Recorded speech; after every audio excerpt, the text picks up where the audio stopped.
Wow. Fabulous. I've been to a lot of Explorer's Club dinners, and I've always been sitting out there wondering what it feels like. It's pretty overwhelming, believe me. I want to thank you all for being here and supporting this fantastic club, the Explorer's Club. And I really feel profoundly honored and grateful to accept this honor this evening. I promise all of you to carry it with dignity in the spirit of the Explorer's Club that encourages in the innate human desire to explore, understand, and be inspired by the universe in which we live. I want to thank my nominators, particularly Sylvia Earle, Jim Fowler, Catherine Cook, Brian Hansen, and especially Susan Taylor. Without them, I might just be sitting out there watching someone else. My long-time experience in Africa has not only rewarded me with phenomenal discoveries like Lucy, but it stimulated me to reflect on what these ancestors tell us about our place in nature. In fact, I remember when Dan Aykroyd and I were exploring Alaska many years ago on a ship. It's true. He asked me what the most exciting thing or the most astonishing thing was about the discovery of Lucy. I told him, I said, the fact that we didn't even know she was missing. Over the past years, I've become increasingly interested in what Lucy tells us about where we fit into the rhythms of the earth. Is there something that connects us to nature that transcends time and distance? I believe there is, and more importantly, I believe we have much to learn from our past, and even more to lose by ignoring our origins. There's no longer any doubt that Africa is the homeland, the place where we were born.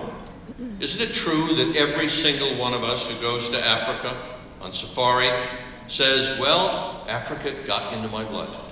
Well, as our birthplace of the human family, not only is it in our blood, but it's in our bones and in our genes. In so many ways, Lucy's become an icon for paleoanthropology, not the study of old anthropologists, as some people think, the study of human origins. She's the benchmark, as you heard, by which all other fossil discoveries are judged. She is indeed the woman who shook up man's family tree. After millions of years of suspended animation on that November 24th morning, she was reanimated, and she reawakened thoughts of who we are and where we've come from. Lucy is a link to our common origin with the African apes, just as Darwin had said. But she has an even more important message for us. She is a link to the natural world. And I believe the more links we find, the closer we see ourselves to the natural world, and the more we learn about that closeness, the more we see ourselves as part of nature and not distinct from it. We must not turn our backs on the very natural world that created us, for it would only be at our peril. We all know, especially me, that anthropologist, I was interviewed this morning by Bob Simon for 60 Minutes, which will be on in early April. We talked a lot about the fact that the paleo mafia, as we sometimes call ourselves, doesn't always get along. There's been tremendous controversy in the field. But today, anthropologists worldwide agree on one primary and inescapable conclusion, that Africa is indeed the cradle of humankind. We are all Africans. All the major steps in human evolution, a common ancestor with the African apes, the development of a large brain, the first stone tools, the first appearance of our own genus Homo, the first appearance of anatomically and behaviorally modern humans, all premiered in Africa. So no matter where you grasp the branch of the human family tree, the roots lead inevitably back to Africa, the continent of our origins, the crucible of our creation.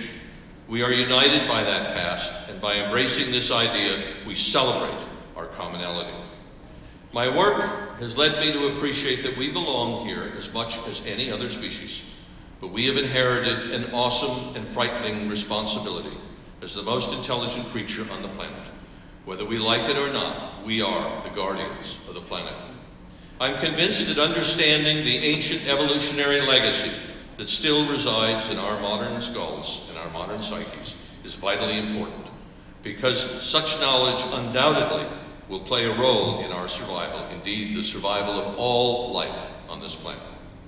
We may live in modern cities, but in many respects we still operate with a Stone Age mind.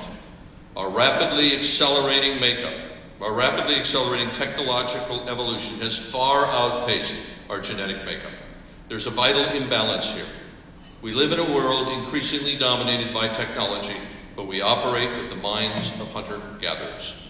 I wonder, can this psyche that evolved in the Paleolithic successfully cope with the modern world? How do we overcome the primitive urges and replace them with an enlightened compassion for our fellow man? While we may be the most intelligent, the most dangerous, and the most cooperative animals to walk the earth, we are not the final resting place of life's 3 billion-year adventure. Our species is still an evolutionary work in progress. We have the power to influence the outcome of all life on this planet. It is my hope that Homo egocentricus will evolve to an introspective species and carefully make choices that will not only benefit us, but all of our fellow travelers in this great mystery of life. I am hopeful that an increased awareness of the deep biological roots we share with one another, in fact with the entirety of nature, will point us in the direction of our best dreams rather than our worst nightmares. Thank you very much.